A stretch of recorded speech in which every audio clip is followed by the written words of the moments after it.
Bonjour mes très chères dames, cette vidéo est réservée uniquement pour les femmes. Et c'est sur le thème de la pudeur de nos petites filles, de nos filles. De nos filles dans leur jeune âge, principalement, parce que après c'est un peu difficile de maîtriser les choses. Disons que tout ce qu'on va donner à notre enfant, ça lui servira beaucoup pour après. Tout ce qu'on va lui donner comme connaissance sur la pudeur. Et j'aimerais donc répondre, si Dieu me le permet, répondre à ces personnes, ces femmes qui s'indignent, et je peux comprendre leur indignation, je vais vous expliquer pourquoi, qui s'indignent du fait que les milieux dans lesquels les femmes sont pudiques, eh bien aussi les jeunes filles sont pudiques dès leur berceau, et c'est comme si un peu, alors donc l'indignation vient nous dire, oui, ces jeunes filles, on les force à se vêtir pudiquement, et c'est pas sympa, parce que du coup elles sont obligées de porter des vêtements très chauds, enfin très chauds, des collants, et des vêtements qui recouvrent toute la peau, même en hiver, et c'est pas sympa de les forcer à faire ça, c'est comme si qu'on les maltraitait. Et puis elles n'ont pas leur mot à dire, parce que très jeunes on leur force à mettre des vêtements pudiques, et donc il y a une indignation, j'ai entendu quelques fois, pas énormément, mais quelquefois j'ai entendu une indignation de ce type. Je comprends tout à fait l'indignation dans le sens où c'est vrai que extérieurement, quand on est dans une recherche de la liberté à tout prix, on a le sentiment que la pudeur dès la jeunesse, dès l'enfance, va contre la liberté de la personne. Et donc c'est vrai que dans ce sens-là, c'est indignant. C'est vrai que dans ce sens-là, on se dit, mais laissez-les faire ce qu'elles ont envie de faire, laissez-leur faire leur propre choix. Le problème déjà, c'est au niveau éducatif, c'est qu'un parent n'est pas là pour dire que mon enfant fasse de lui-même son propre choix par lui-même. Quand le parent n'a plus vraiment le choix, l'enfant va faire son propre choix, vers l'âge de l'adolescence et puis un peu plus tard.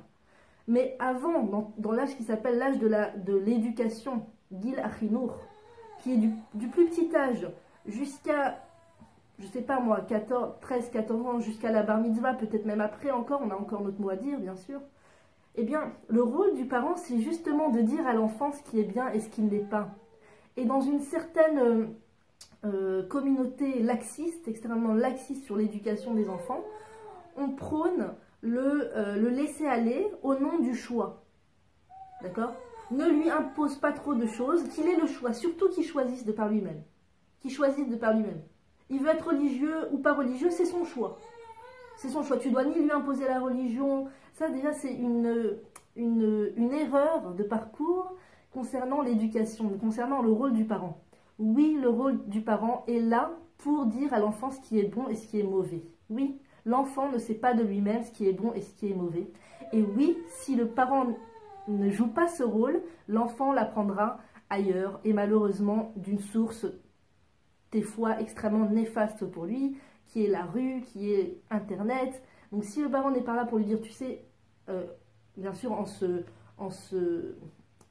en allant avec l'étude de la Torah, c'est-à-dire d'après l'étude de la Torah, dire à son enfant, tu sais, je sais pas moi, par exemple, on parle souvent de ça avec mon fils, porter des vêtements de femme pour un homme, c'est assourd. Donc, alors la question c'est toujours, ah Pourim, est-ce qu'on peut se déguiser en femme et tout? Non, parce que regarde, c'est écrit dans la Torah, un homme n'a pas le droit de porter le vêtement d'une femme, une femme n'a pas le droit de porter le vêtement d'un homme, c'est pas bien. Ah mais j'ai vu telle personne, il s'est déguisé en femme. Eh bien regarde ce qu'en pense la Torah dit que c'est pas bien. Donc être cette personne, le parent, c'est cette personne qui va faire le guécher, le pont entre ce qui est réellement bien et ce qui ne l'est pas. Parce que très plein de fois, un enfant peut croire qu'une chose est bien et elle ne l'est pas du tout. D'accord?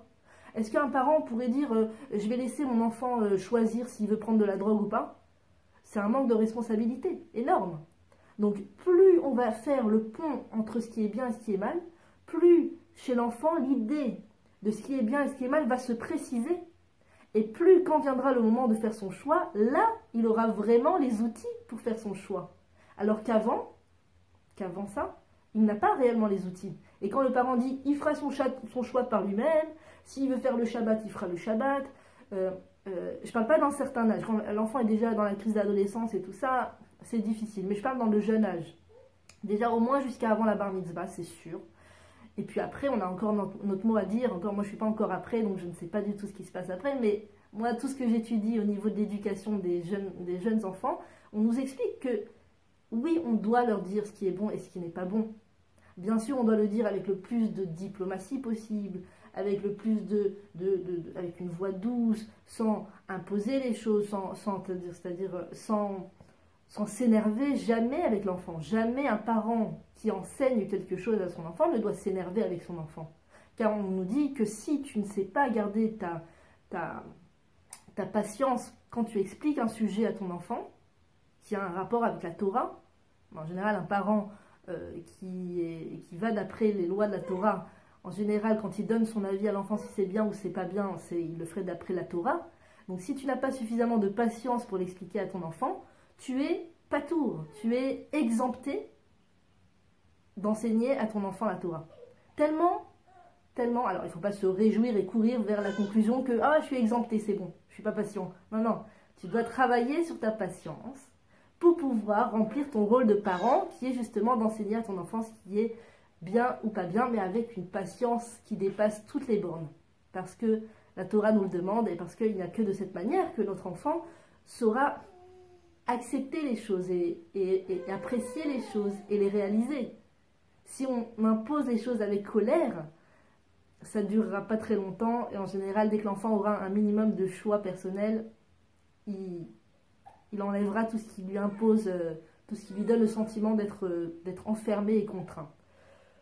Pour revenir à la pudeur des jeunes filles, d'abord j'aimerais vous dire que cette pensée et cette phrase qui est de dire qu'on impose à la jeune fille religieuse d'être pudique, on lui impose quelque chose, eh bien j'aimerais vous dire qu'on impose toujours à nos enfants. C'est-à-dire, nos enfants, on leur impose toujours une vision de la vie. Toujours. Que ce soit dans un mode pudique ou que ce soit dans un mode non pudique. Oui, la petite jeune fille à qui on ne donne aucune obligation de s'habiller pudique, à qui on ne donne aucune, en fait, information sur le thème de la pudeur, c'est-à-dire qu'on laisse sans les outils de la pudeur, et c'est un manque crucial, je peux vous l'assurer, dans la vie d'une femme juive, c'est un manque crucial lorsqu'elle ne reçoit pas ses outils à la naissance. Eh bien, je peux vous dire qu'on lui impose clairement un mode non pudique. Et j'aimerais raconter mon histoire personnelle pour témoigner de cela. Lorsque j'étais toute jeune fille, pendant les vacances, qu'est-ce que je faisais à la maison? Eh bien sûr, je regardais la télé, les chaînes musicales, et je me souviens très bien de cet instant où j'ai découvert pour la première fois le clip de la Lambada, Lo Alenu, le clip de la Lambada. Alors pendant 4 minutes peut-être, il y a une jeune femme vêtue comme une femme aux mauvaises mœurs, comme une femme des plus dénudées possibles, avec une mini-jupe comme c'est pas possible, qui danse avec un jeune homme, la Lambada. Et je me rappelle, hypnotisée par ce clip de la Lambada, avec la jeune fille et la mini-jupe et le jeune homme. Le clip se finit, je cours dans ma chambre, je me souviens très très bien de cette image, je cours dans ma chambre, je mets la jupe la plus courte que j'avais, je la remonte encore plus, et là je me dirige vers la porte pour sortir dans le bac à sable qui était juste collé à la maison.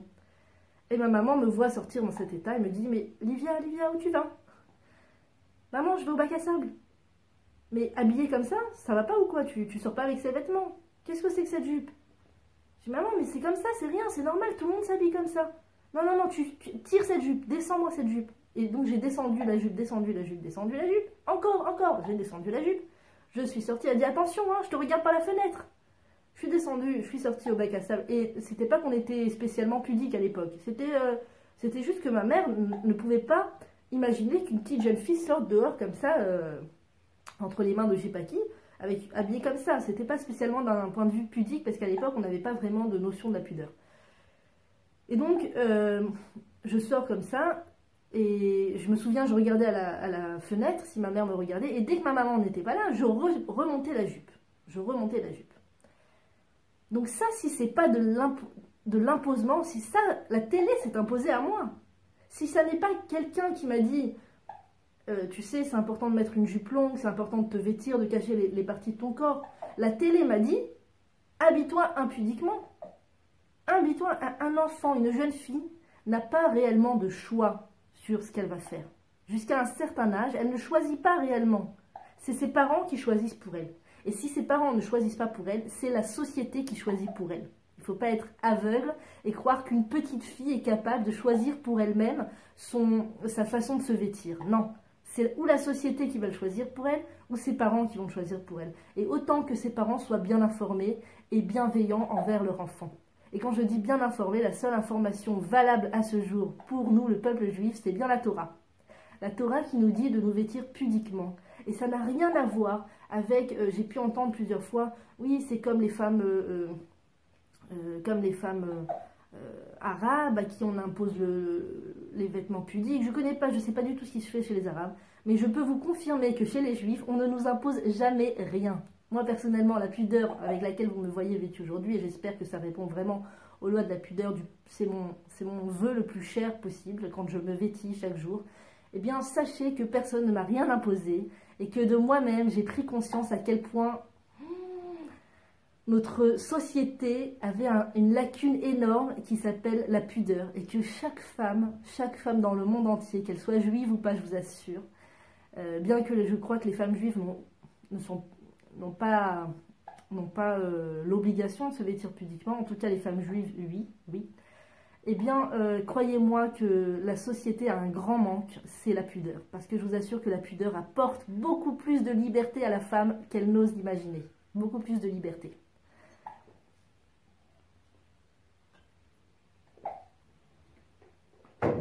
Parce qu'une femme qui s'habille non pudiquement, elle n'est pas libre. Elle n'est pas libre. Elle répond à des codes de la société. Ni plus ni moins. Ni plus ni moins.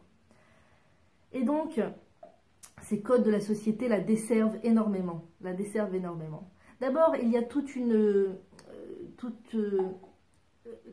va découler de cela, ça va engendrer, malheureusement, une femme qui ne se vêtit pas pudiquement, au niveau spirituel, ça va engendrer des causes à effet extrêmement néfastes pour elle et pour le monde entier.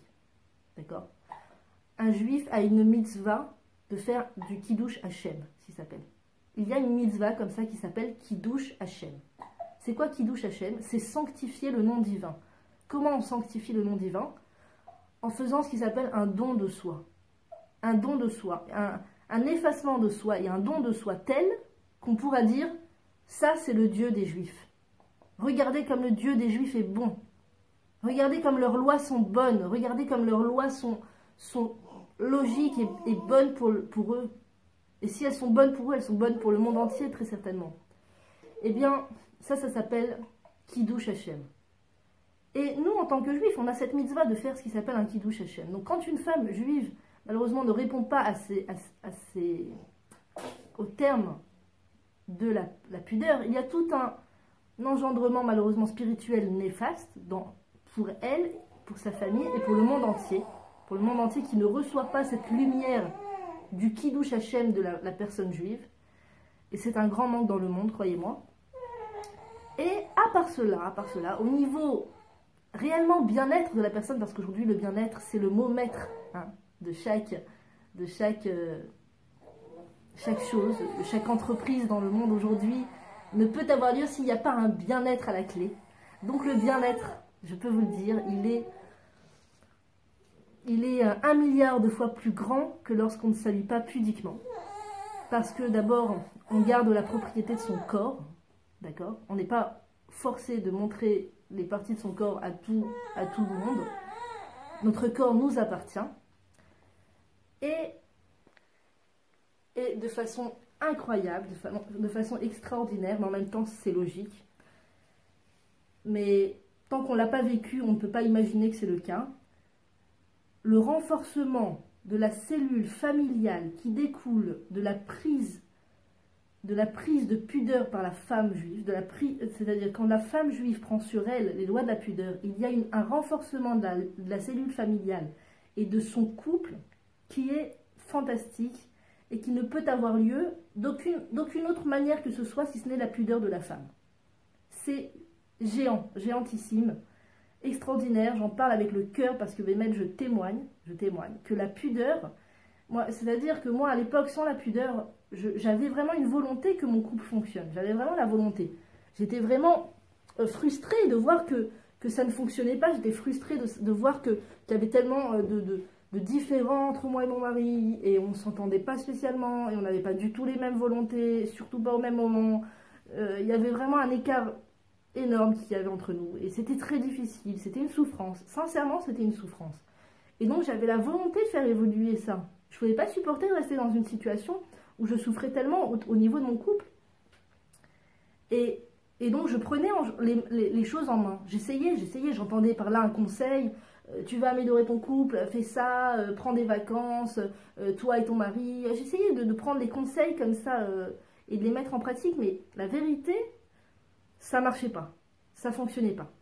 Jusqu'au jour où j'ai décidé pour plusieurs raisons, de prendre sur moi les lois de la pudeur. C'est une histoire qu'à l'occasion je vous raconterai peut-être. De prendre sur moi les lois de la pudeur. Et là, sans rien faire au niveau du couple. Ça a aussi influencé sur mon couple. C'était extraordinaire. C'était extraordinaire. Plus je me renforçais dans les lois de la pudeur, plus mon couple, plus j'entendais des cours de Torah et j'entendais des bons conseils sur le couple et je mettais en pratique et j'entendais aussi des choses sur le travail de l'affinement du caractère et j'essayais de mettre en pratique. Et plus mon couple fonctionnait. Baruch Hashem. Baruch Hashem. Je ne veux pas imaginer ce qu'aurait été mon couple s'il aurait été encore aujourd'hui, Bichlal, sans les lois de la pudeur. Si je ne m'étais pas imposé les lois de la pudeur. C'était jouer avec le feu. Pour moi, se marier, être une femme mariée et continuer à se vêtir de façon impudique, c'est vraiment, vraiment jouer avec le feu. Réellement jouer avec le feu. Et on nous dit comment on peut savoir si la femme a la crainte de Dieu. C'est d'après son niveau de pudeur. D'après son niveau de pudeur, on sait si elle a la crainte de Dieu. Et à mon avis, le fait que le couple réussit, c'est quand la femme a la crainte de Dieu. Donc en l'occurrence, ça se dévoile par le fait qu'elle fait attention à sa pudeur, mais aussi ça se dévoile par le fait que comme elle a la crainte de Dieu, eh bien elle fait plus attention par rapport à son mari, et donc ça améliore les liens. Ça améliore les liens. Elle fait plus attention il y a plein de choses sur lesquelles on n'a pas vraiment conscience, et plus on se renforce, et plus on prend conscience, et ça c'est les secrets du couple. C'est les secrets du couple, et donc c'est une entreprise main dans la main, c'est-à-dire tu te renforces sur la pudeur, ton couple se renforce. Ça, c'est un cadeau extraordinaire. Maintenant, pour en revenir aux jeunes filles, parce que c'était le thème du cours, est-ce qu'on leur impose la pudeur, est-ce qu'on leur impose pas la pudeur? Donc j'aimerais revenir par rapport, disons qu'on laisse nos jeunes filles libres de s'habiller comme elles le veuillent, de s'imprégner de tous les magazines de mode, et dès le plus jeune âge déjà porter les vêtements qu'elles désirent, elles. J'aimerais revenir déjà, moi, à l'époque, j'étais styliste et j'étais très intéressée par toute l'histoire de la mode. Je m'intéressais énormément à l'histoire de la mode et donc j'ai lu sur le sujet pas mal de choses et j'ai compris des choses qui sont effrayantes. Il faut savoir que quand nos jeunes filles ne se vêtissent pas d'après les codes de la mode, d'après les codes de la pudeur, elles se vêtissent d'après les codes de la mode. Maintenant, d'où découle la mode? Il faut le comprendre. C'est ahurissant. Les codes de la mode découlent principalement de deux endroits. Paris, capitale de la mode, Paris, capitale de la mode, et New York, deuxième capitale de la mode. C'est comme ça que ça fonctionne. Donc, la plus grosse, on va dire, influence de mode vient du centre de Paris, du centre de la France, Paris, et du centre de l'Amérique, New York. Il faut savoir que Paris, principalement, le courant de la mode vient du sentier. Donc moi, à l'époque, en tant que styliste, j'ai passé pas mal d'heures là-bas, à aller me fournir en mode et en vêtements, etc. Et toute personne qui va là-bas, d'ailleurs, je ne conseille l'endroit à personne, n'allez pas là-bas, n'allez jamais là-bas. Si vous avez eu l'occasion d'y aller dans le passé, vous avez dû remarquer que cet endroit, c'est pas seulement le centre de la mode, malheureusement, c'est aussi le centre des femmes aux mauvaises mœurs. Dans la rue, dans les trottoirs, tu as des vitrines de magasins, d'accord? Ah, super robe, ah, super manteau, et puis tout d'un coup, tu as une femme aux mauvaises mœurs. Tu comprends ce que je veux dire? Une femme aux mauvaises mœurs qui vend son corps, dont le métier est de vendre son corps. Donc une fois tu vois la vitrine, et puis une fois tu vois une femme qui est là en train de vendre son corps. Et il y en a beaucoup, il y en a énormément. C'est comme ça. C'est comme ça. Comment les juifs ont continué à ouvrir des magasins là-bas, parce qu'il y a énormément de juifs qui ont des magasins là-bas. bon, très certainement, il ne devait pas faire attention, mais c'est vraiment fou, quoi. C'est fou. C'est fou, une chose pareille. Et donc, j'ai été très, très souvent là-bas acheter des vêtements.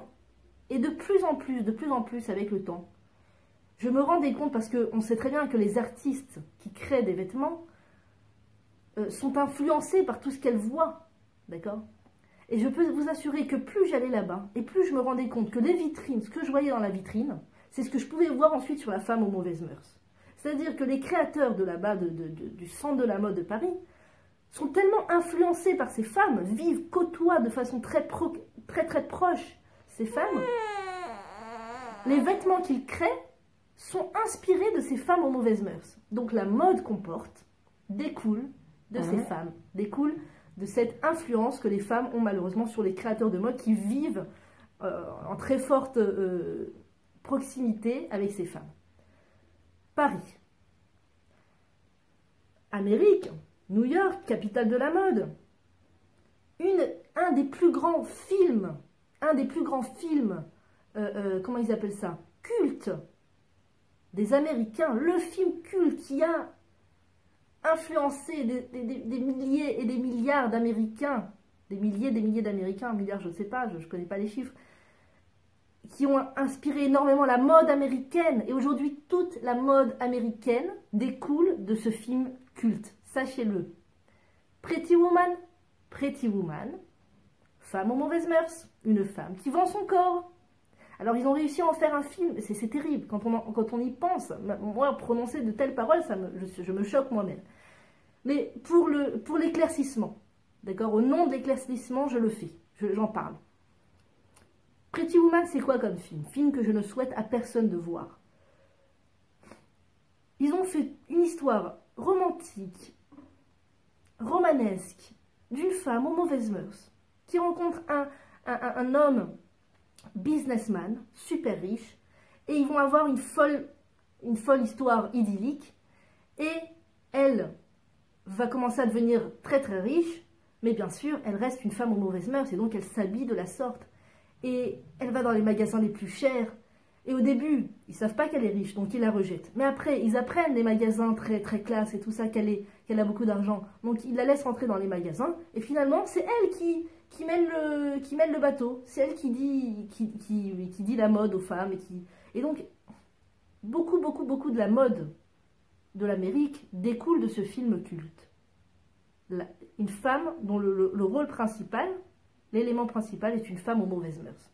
Donc sachez, mesdames, que quand on vêtit nos jeunes filles à la mode, sous prétexte de ne pas leur imposer le lourd fardeau qu'est la pudeur, eh ben on les habille comme des femmes aux mauvaises mœurs. Des femmes qui vendent leur corps. Est-ce que c'est leur rendre service? Sincèrement. Non mais, c'est-à-dire, je ne dis pas avec colère, je le dis avec honnêteté, c'est-à-dire, venez on en parle, venez on en débat. Est-ce que c'est rendre service? Sincèrement, je me pose moi-même la question. Est-ce que c'est rendre service à nos jeunes filles que, sous prétexte de ne pas leur imposer les codes de la pudeur, qui, à mon avis, à mon humble avis, si elles n'existaient pas, on devrait les inventer juste pour permettre à nos jeunes filles d'être à l'abri? Pourquoi quand on évoque le fait que, oui, ça donne plus ça permet aux jeunes filles d'être plus à l'abri des problèmes, alors certaines personnes qui n'acceptent pas les lois de la pudeur s'indignent en disant « Mais quoi, tu penses vraiment que tous les hommes ne savent pas se retenir? Tu penses vraiment que tous les hommes sont des obsédés qui vont sauter sur ta petite fille sur ta fille parce qu'elle n'est pas habillée pudiquement ?» Eh bien là, j'ai envie de vous dire que êtes-vous aveugle? Êtes-vous aveugle?